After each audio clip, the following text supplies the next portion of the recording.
ነፍስ ይማር ነፍሴር ብለናል። እናት ሰሞኑን ምጧን በቀጥታ ስርጭት ቀርጻ ያስተላለፈችውና አነጋጋሪ የነበረችው የሃና ወላጅ እናት ናቸው። እሳቸው የተናገሩት ከጆሮአችን ሳይጠፋ ጆሮን ጭው የሚያደርግ ህልፈታቸውን ሰምተናል። ነገሩ ግራ የሚያጋባ አስደንጋጭ ክስተትም ሆኗል።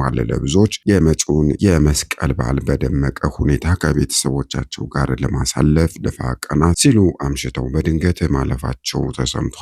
ሞት ክፉ ሩቅ አሳቢዋን ባጭር አስቀርቷቸዋል። በጉዳዩ ላይ ፖሊስ ምርመራ የጀመረ ሲሆን የሴትዮዋ አሟሟትም በዋሽንግተን የሚገኙ ኢትዮጵያውያንን በእጅጉ አስደንግጧል። ሞት በማይታወቅበት ሰዓት እንደ ሌባ ሾልኮ ይገባል፣ የህይወትንም ጣፋጭ ዜማ በድንገት ይገታል። ከሰሞኑ ምጧን በቀጥታ ስርጭት አስተላለፈች በሚል እንግዲህ በማህበራዊ ሚዲያው ላይ እጅግ አነጋጋሪ የነበረችው ቲክቶከሯ ሃና የእናቷን አስደንጋጭ የሞት ጽዋ ተጎንጭታለች። ሩህሩህና ደርባባ እናት ደንቢት ሰርቆባል። ልብን በሚሰብር ሁኔታ በመኖሪያ ቤታቸው መሬት ላይ ወድቀው ህይወታቸው አልፎ ተገኝቷል። በዋሽንግተን አካባቢ በሜሪላንድ ነዋሪ የነበሩት እኚህ እናት የሞት ዕለት ምሽት ያሳለፉትም ታዲያ በእናትነት ጥበብና በባህል አክብሮት ነበረም። በቀጣይ መስከረም ወር ላይ የሚከበረውን ታላቁን የመስቀል በዓል ቤተሰቦቻቸውን ለማስደሰት ሲሉ ሌሊቱን ሙሉ ደፋ ቀና ሲሉ ቅቤ ሲያነጥሩና የቤቱንም ድባብ በበዓል ጠረን ሲያውዱ አምሽተውም አድረዋል። ሆኖም የደከሙበትንና ያዘጋጁትን የበዓል ቅቤ ሳይቀምሱትና የነገዋን ፀሐይ ሳይመለከቷት ህልፈታቸው ተሰምቷል። ይህች ሌሊትም ለሳቸው ይህችኛዋን ዓለም የተሰናበቱበትና የመጨረሻዋ ሌሊትም ሆና አልፋለች። ንጋት ላይም የዕለት ተዕለት ተግባራቸውን ሊከውኑ በፍቅር የሚያሳድጓቸውና የሚንከባከቧቸው ህፃናት በሞግዚትነት ሊቀበሉ አልቻሉም። በወቅቱም የህፃናቱ ወላጆች ስልክ ሲደውሉ በወይዘሮ ደንቢች ቤት ያለው ዝምታም አስፈሪ ነበረ።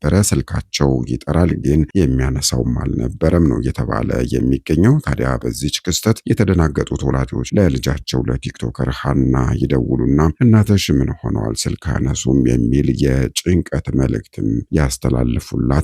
ሃናም ከትልቋ ልጇ ጋር በመሆን በከፍተኛ ድንጋጤና የልብ ትርታ ሆና ወደ እናቷ ቤት ስታመራ የገጠማት እንዳሰበችው ሳይሆን ቀርቷል። የህይወቷን ትልቁን ጠባሳ ጥሎ የሚያልፍ አስደንጋጭ እናቷን ህልፈትም በዓይኗ በብረቱ ተመለከተች። ያቺ ጠንካራ እናት፣ ያቺ አይበገሬ የቤተሰብ ምሰሶ ወደ ቤቱ መግቢያ በር አቅራቢያ መሬት ላይ ወድቀው ነፍሳቸው ከስጋቸው ተለይታ አገኘቻቸው።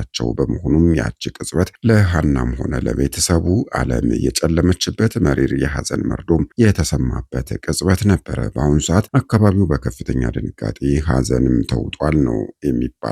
የፖሊስ አካላትም ይህንኑ ድንገተኛ ህልፈት መንስኤ ለማወቅ ለመረዳትም ታዲያ በስፍራው ተገኝተው ምርመራ እያደረጉ እንደሚገኙም ሰምተናል። ለሞታቸው ጥርጣሬ ይሆናሉ የተባሉ ነገሮች ሁሉ ምርመራም እየተደረገባቸው በአሁን ላይ ሙሉ በሙሉ ተጠናቋል። የምርመራ ሂደቱም እየተባለን የሚገኘው በመሆኑም ወዳጅ ዘመድ ሐዘኑንም ለመካፈል ከዛሬ አርብ ጀምሮ እንግዲህ እስከፊታችን እሁድ ድረስ በዋሽንግተን ዲሲ ይህን የዋህ እናት በክብር ለመሸኘትም የፊታችን ማክሰኞ ኦገስት 25 ማለት ነው በቅዱስ ሚካኤል ካቴድራል የጸሎት የፍትሐትና የሽኝት መርሃ ግብርም ይፈጸማል ተብሏል። ዜና ግሎባል የተሰማውን ጥልቅ ሐዘን እየገለጸ ለመላው ቤተሰቦቻቸውና ዘመዶቻቸው መጽናናትን ይመኛል። መረጃው የዛበሻ ነው።